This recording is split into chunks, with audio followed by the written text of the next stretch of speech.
तीन नेत्र होते हैं। एक होते हैं ये चक्षु इंद्रिय, जिसे आप देख रहे हैं, नेत्र कहते हैं। दूसरे होते हैं बुद्धि में नेत्र, और तीसरे होते हैं हृदय में नेत्र, जिनसे संसार देखा जाता है, विषय देखा जाता है, स्वप्न देखा जाता है, जागृत देखा जाता है। ये नेत्रेंद्रिय से देखा जाता है। इससे ना आप किसी महात्मा की स्थिति को देख सकते हैं, ना भगवत स्थिति को देख सकते हैं। ये केवल माया को देखने वाले नेत्र हैं जो सबके पास हैं। चक्षु इंद्रिय, ये इससे आप किसी की स्थिति नहीं देख सकते, इससे आप परमात्मा दर्शन नहीं कर सकते, इससे आप तत्व दर्शन नहीं कर सकते। ये केवल ब्रह्मा के द्वारा रचे हुए नेत्र, ब्रह्मा की रचना को ही देख सकते हैं, बस। आगे है बुद्धि नेत्र। ये ज्ञान नेत्र हैं। जब बुद्धि में ज्ञान नेत्र प्रकाशित होता है तो तत्व बोध होता है, और भक्तों के हृदय नेत्र खुलते हैं। ही के नयन निहारी, हृदय के नेत्र जब खुलते हैं तो प्रिया प्रीतम की रूप माधुरी, लीला माधुरी, ये उसके नेत्रों में, इन नेत्रों में झलकते हैं। अंदर के दो नेत्र जब ज्ञान चक्षु खुलते हैं तो सर्वत्र आत्म तत्व का दर्शन करता है, अपने स्वरूप का अनुभव करता है, ब्रह्म तत्व का अनुभव करता है। जब हृदय के नेत्र खुलते हैं तो सर्वत्र चिद चिद लक्षणम सर्वम राधा कृष्णमयम जगत, वो तत्व को राधा कृष्ण के रूप में, जैसे गोस्वामी जी सिया राम में। लेकिन इन नेत्रों से ये दोनों बातें नहीं देखी जा सकती, और इन्हीं नेत्रों से ये दोनों बातें देखी जा सकती हैं जब बुद्धि के नेत्र खुल जाए और हृदय के नेत्र खुल जाए। उपासक हृदय के नेत्र खोलने का प्रयास करें। वो पहले आहार शुद्धि करे, बहुत भोजन शुद्ध। बड़ी कृपा है, आकाशवृत्ति से जीवन चलता है, श्री जी को भोग लग करके मिलता है, परम पवित्र है। अब जो बात करें, पाते समय उपास्य देव के सिवा अन्य कोई विचार नहीं रह जाना चाहिए, ये ध्यान उपासक दे। इसीलिए नाम कीर्तन चला दिया जाता है। चलता है नाम कीर्तन, नाम कीर्तन चला दिया जाता है कि आपका मन किसी विषय का चिंतन न करने पावे, नाम कानों में पड़े और चिंतन नाम का हो। जब हम भोजन के साथ भजन चलाते हैं तो वो भोजन जब पचता है तो नस नस में परम पवित्रता और भजन के परमाणु फैलाता है। अब जैसे आजकल भोजन की प्रथा, जूता मोजा वही शौच में पहन के गए हैं, वही लघुशंका में, और वही होटल में बैठ के वैसे ही जूता मोजा, वही कपड़े, वैसे ही बनाने वाला क्या भाव वाला है, कैसी पवित्रता रखता है, और पाने वाला क्या भाव रखे हैं और कैसी पवित्रता है, इन सब का प्रभाव भोजन पे पड़ता है। अगर भोजन ठीक नहीं तो बुद्धि निर्णय नहीं कर पाएगी ठीक। हृदय के नेत्र खुलने के बाद तो बहुत दूर रही, इन नेत्रों से भी सही नहीं दिखाई देता, गंदा ही दिखाई देने लगता है। इन नेत्रों में गंदगी बढ़ जाती है। जिसकी तरफ देखो तो वासना की दृष्टि से देखो, दोष दृष्टि से देखो, राग द्वेष की दृष्टि से देखो, ब्रह्म दृष्टि, भगवत दृष्टि उसकी नहीं आ सकती। ये बहुत जरूरी है। अरे कहीं भागा थोड़ी जा रहा है भोजन, धैर्य पूर्वक चिंतन करते हुए, नाम चल रहा है तो उसी नाम का चिंतन करते हुए। अब जैसे अपने लोग पूर्वाभ्यास तो पद चला लिया, बड़ी सुविधा रहती है। पद, कोई बड़ा पद ले लिया और मानसिक पद गुनगुना भी रहे हैं, चिंतन भी कर रहे, प्रसाद भी पा रहे। कोई पद उठा ले, बड़ा पद, देखत नौ निकुंज सुन सजनी लागत, प्रथम यथामति प्रणव बिहरत दो प्रीतम कुंज। अब जब तक पद पूरा नहीं होगा तो भागेगा नहीं, और भागेगा तो पद नहीं पूरा होगा, पकड़ हो जाएगी। अब पद चल रहा है, प्रसाद पा रहे हैं, तो कभी कभी प्रसाद पाते पाते आंसू चल रहे हैं, प्रसाद पा रहे हैं, पद चल रहा है। अब वो भोजन क्या करेगा?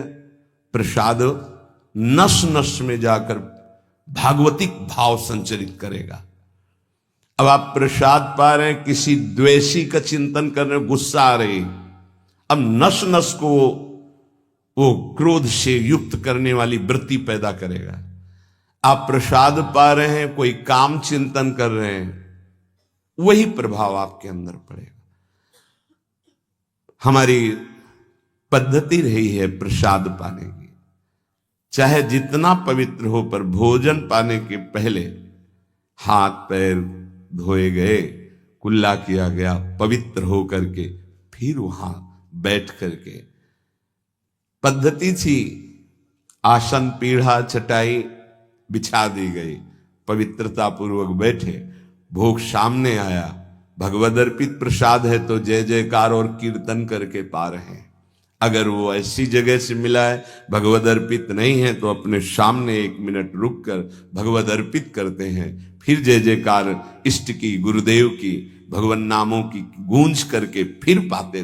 वो प्रसाद हमारे हृदय में पवित्र भाव पैदा करेगा, भजन बढ़ेगा। भजन से ही हृदय के नेत्र खुलते हैं, भजन से हृदय के नेत्र, और हृदय के नेत्रों से ही प्रियालाल का दर्शन होता है, प्रियालाल का लीला चिंतन होता है। जो अपनी नस नस में नाम, पवित्रता, भक्ति, ज्ञान, तो भोजन में बहुत सावधान रहिए। ये 24 घंटे के लिए हमारे विचारों को अपवित्र या पवित्र करेगा भोजन। अगर अशुद्ध भोजन हो गया तो 2-3 दिन तक तो विक्षेप पड़ेगा ही। अगर बहुत ही निषिद्ध भोजन हो गया तो हो सकता है कि भजन भी रुक जाए, विक्षेप क्या रुक जाए, ऐसा ऐसा भोजन होता है। भोजन बहुत संभाल के, भले भूखा रहना पड़े तो अच्छा है 1-2 दिन, पर ऐसा भोजन ना होने पावे जो हमारे भजन को छीण करे। प्रायः जब श्री जी की शरणागति दीक्षा दी जाती है यहाँ, तो पहला कि तुम्हें 11 माला गुरु मंत्र के तो करने ही हैं, दूसरा 12 पद चतुरासी जी के पढ़ने ही हैं पक्का, तीसरा तुम्हें उस रसोई से कभी भोजन नहीं पाना है जिसमें मांस बना है, जिसमें मांस रांधा गया है। भले तुमको वहां दाल रोटी खीर और ये सब बना के दे, पर वो सात्विक भोजन नहीं होगा, वो राक्षसी भोजन होगा, क्योंकि वो रसोई अपवित्र है, उसके पात्र पवित्र। ये दीक्षा के समय दिया जाता है। चौथा, जो तुम्हारे उपासना की, इष्ट की, गुरुदेव की, संतों की, भगवत स्वरूपों की निंदा करे, वो चाहे रिश्तेदार, नातेदार, चाहे कोई भी हो, हम उससे संभाषण बैठकर नहीं करेंगे, कान में उंगली डालकर राधा राधा बोलकर चले जाएंगे। ये दीक्षा के समय शिक्षा दी जाती है। यदि आप अपने कुसंग को नहीं त्याग सके, भोजन का सुधार नहीं कर सके, तो भजन में रुचि नहीं होगी।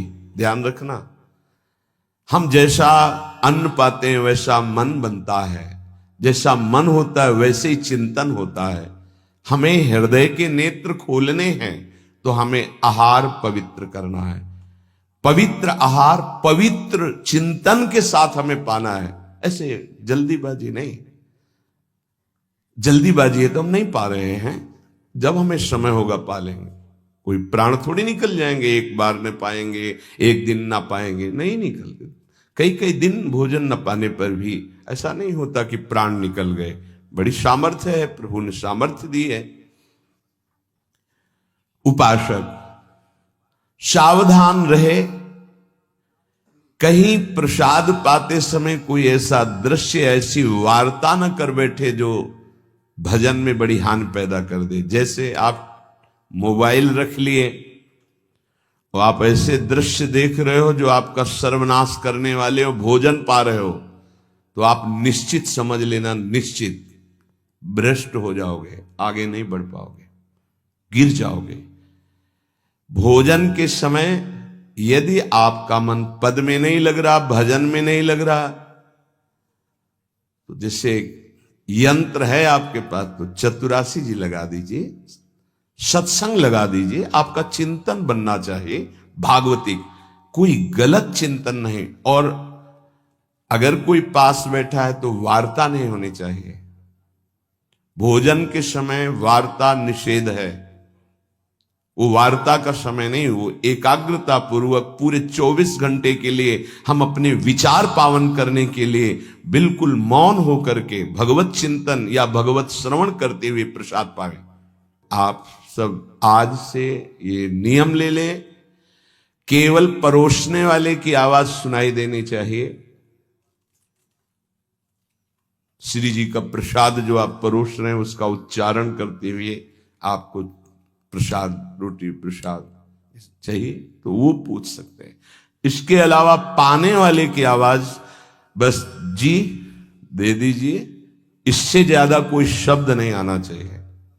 देखो, अगर प्रार्थना मानोगे तो आप आगे परमार्थ में बढ़ोगे।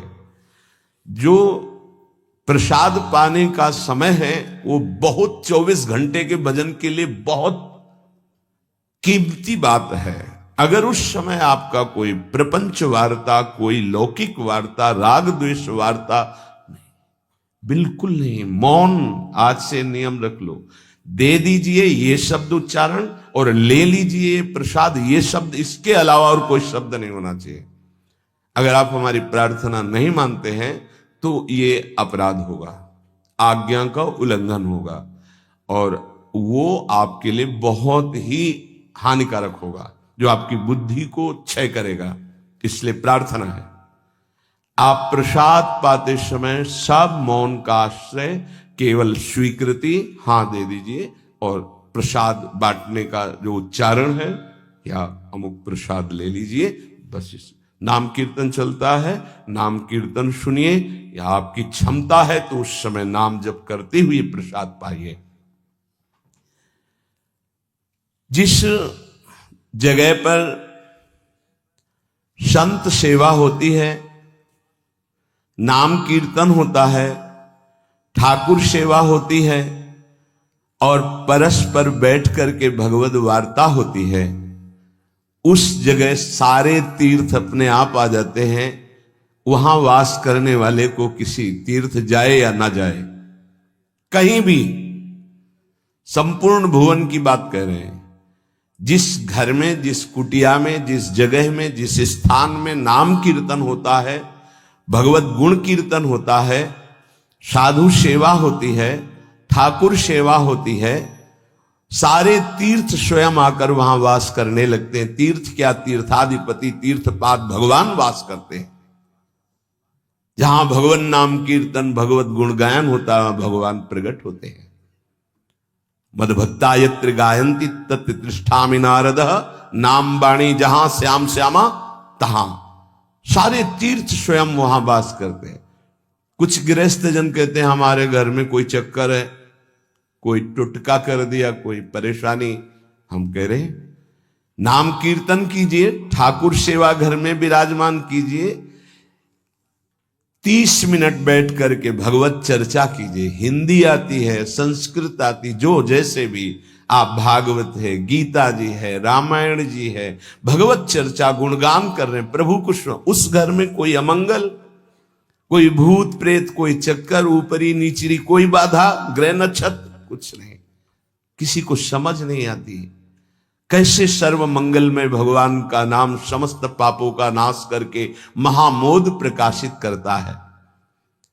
अरे जहां एक भक्त बैठ करके नाम जब कीर्तन करता है और जहां पूरा परिवार बैठकर नाम कीर्तन करे, उसका कितना प्रभाव होगा। एक भक्त करे तो उसके प्रभाव का वर्णन होता है। पूरा परिवार नाम कीर्तन कर रहा है, पूरा परिवार ठाकुर सेवा में बैठ करके 5 मिनट ही सही, आरती पूजा प्रणाम नमस्कार, पूरा परिवार 30 मिनट बैठकर भगवत चर्चा सुन रहा है, कोई एक भगवत चर्चा कर रहा है, वो तीर्थ है घर।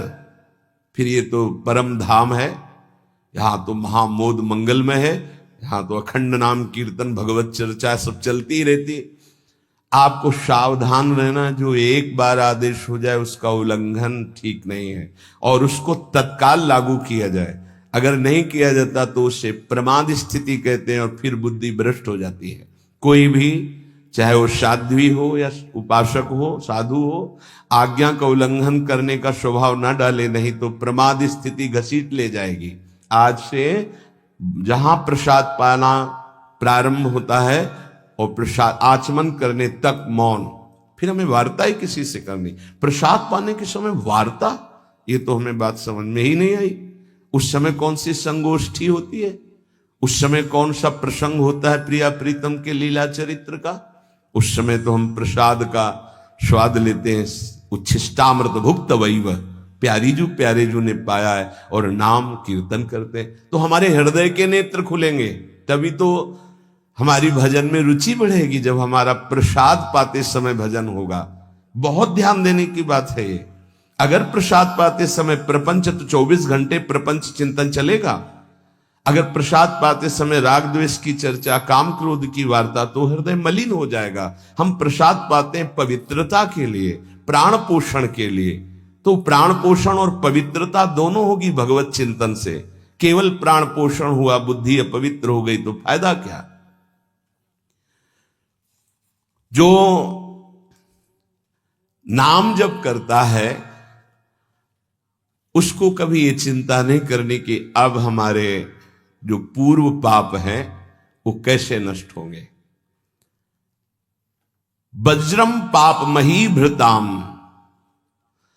जैसे पर्वत को चूर चूर करने के लिए देवराज इंद्र जब वज्र का प्रहार करते हैं तो वो धूल हो जाता है, ऐसे पहाड़ जैसे भी पाप हों और नाम जप कर रहे तो नाम जप क्या करता है, वज्र के समान उस पहाड़ जैसे पाप पर टूट पड़ता है और उसे धूल धूसरित कर देता है। वज्रम पाप मही भृताम, हमें नाम पर ध्यान देना है। कैसे नाम जब छूट जाता है उपासक होकर भगवत प्राप्ति का लक्ष्य बना के, और तुम्हें चैन है, इसका मतलब है आपका लक्ष्य भी भजन भगवत प्राप्ति नहीं बना, नहीं तो चैन के तद विस्मरणेन परम व्याकुलते थी। भगवद्रोद्रेकस्य सिद्धौषधम, ये नाम संसार रोग के आवेश को शांत करने की सिद्ध औषधि है। जासु नाम भव भेषज, ये भगवन नाम ये भव रोग की अचूक औषधि है। अर्थात नाम जापक को भी ये भी चिंता नहीं करने की हमारा कल्याण होगा कि नहीं, नाम चल रहा है, यह हमें भव समुद्र से पार ही नहीं, भव समुद्र को सुखा देगा। नाम लेत भव सिंधु सुखाही, करो विचार सुजन मन माही। पाप के पर्वत को वज्र की तरह नाम टूटकर धूल धूसरित कर देता है और भव समुद्र को सुखा देता है।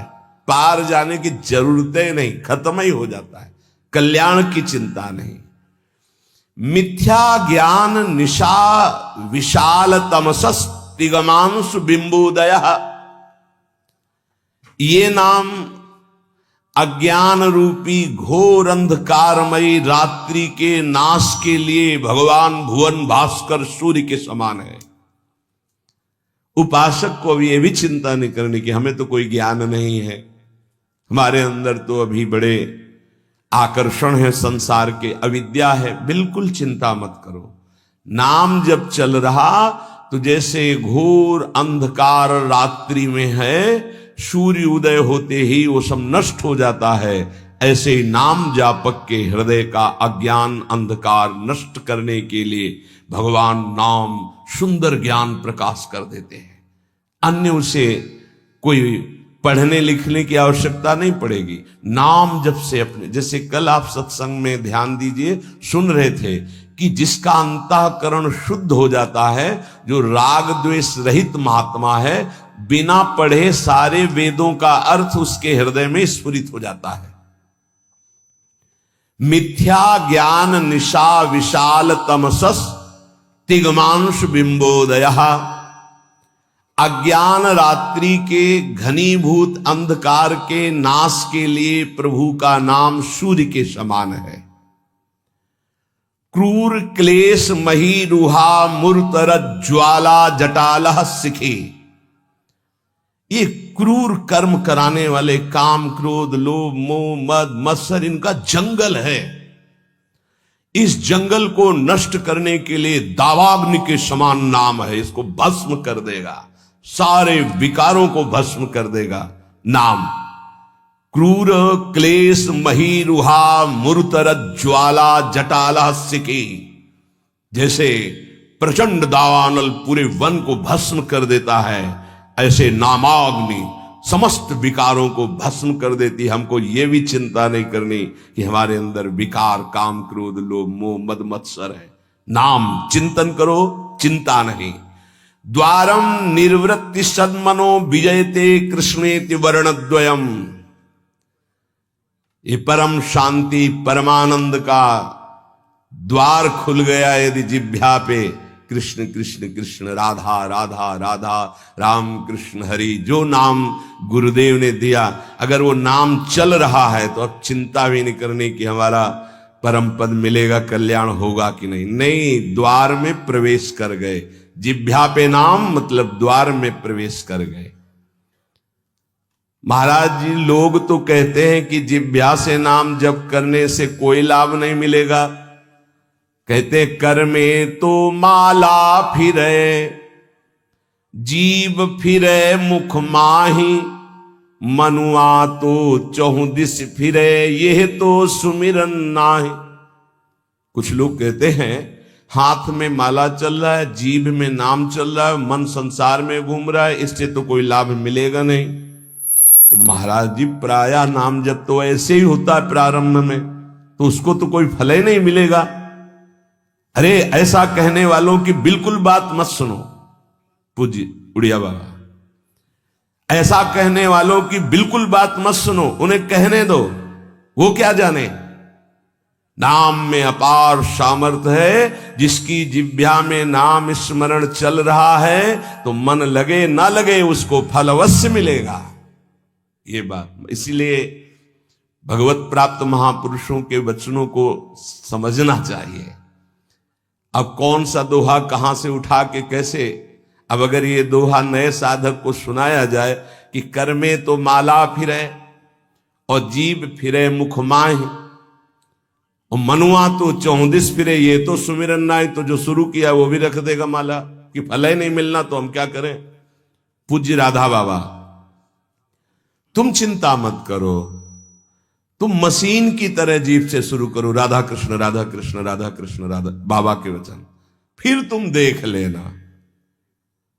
गोस्वामी जी कह रहे तुम चिंता मत करो, राम नाम मणिदीप धर जीह देहरी द्वार, तुलसी भीतर बाहरो जो चाह सुझियार। हमको वो बात समझनी है जो बड़े बड़े महापुरुष कह रहे हैं। ऐसे लोगों की बात देखो, बाबा ने पहला शब्द उत्तर में ऐसे कहने वालों की बिल्कुल बात मत सुनो, उन्हें कहने दो, क्या जाने नाम में कितनी अपार सामर्थ्य है। अहो वत्स पचतो गरीयान यज्जिभ्याग्रे वर्तते नाम तुभ्यम, नाम की मनसाग्रे लिख देते ना, मनसाग्रे यह जिभ्याग्रे, जिभ्या में जिसके आपका नाम विराजमान हो गया वो चांडाल भी जगत पूज्य बन जाता है। अहो वत्स पचतो गरीयान, वो सर्वश्रेष्ठ हो जाता है।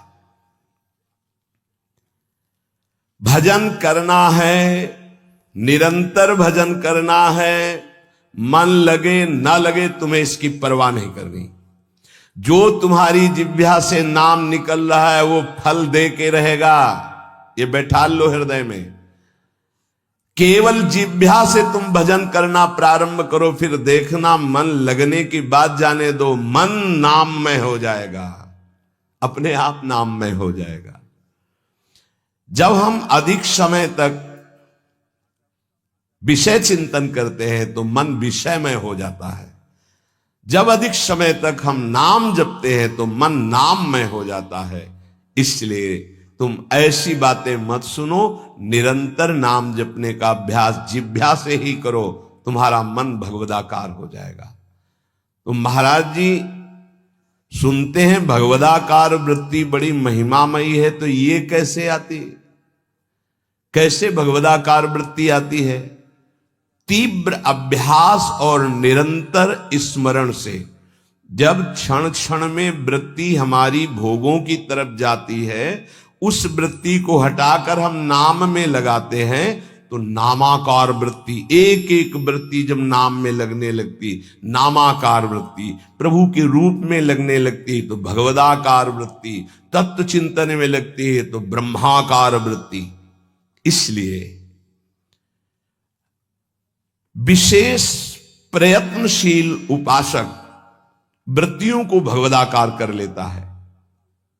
प्रयत्नशील, बार बार मन संसार में जा रहा है, उसे हटाकर नाम में लगाते हैं, बार बार नाम में लगाते हैं, धीरे धीरे वृत्तियां नाममय हो जाती है।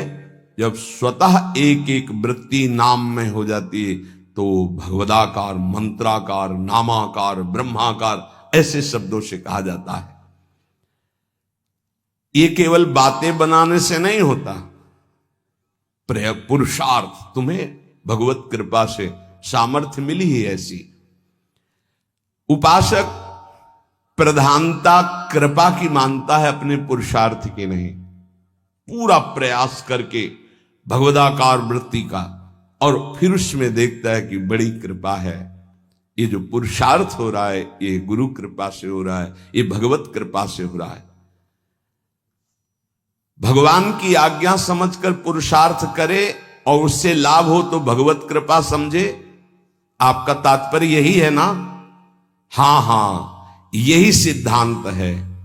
ऐसा ही करना चाहिए। ऐसा करने से अभिमान नहीं होता। क्या कि प्रभु की आज्ञा है कि मनुष्य जन्म में भगवत प्राप्ति करे, गुरु की आज्ञा है कि इस उपासना के करने से भगवत प्राप्ति होती।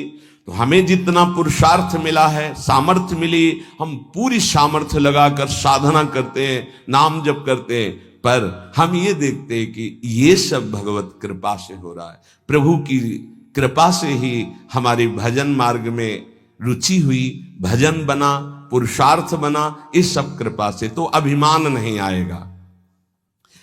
महाराज जी आप तो नाम जपने के लिए कह रहे हैं, लेकिन बहुत से विद्वान लोग नाम नहीं जपते। क्यों नहीं जपते? भैया नाम जप करना तुमने कोई साधारण समझ रखा है? भगवत कृपा के बिना भगवान नाम नहीं लिया जा सकता। हरिवंश कृपा, हरिवंश कहें, हरिवंश कहें, हरिवंश लहें। हरिवंश कृपा, हरिवंश कहें, हरिवंश कहें, हरिवंश लहें। हरिवंश की कृपा से श्री हरिवंश, जो श्री हरिवंश कहते हैं, उनको हरिवंश की प्राप्ति होती है। अर्थात वृंदावन में विराजमान सहचरियों के मध्य में श्यामा श्याम, हा हरि रा राधा बा वृंदावन सा सहचरी, उनकी प्राप्ति होती। हम राधा राधा बोल रहे तो किशोरी जी बुलवा रहे, इसलिए बोल रहे।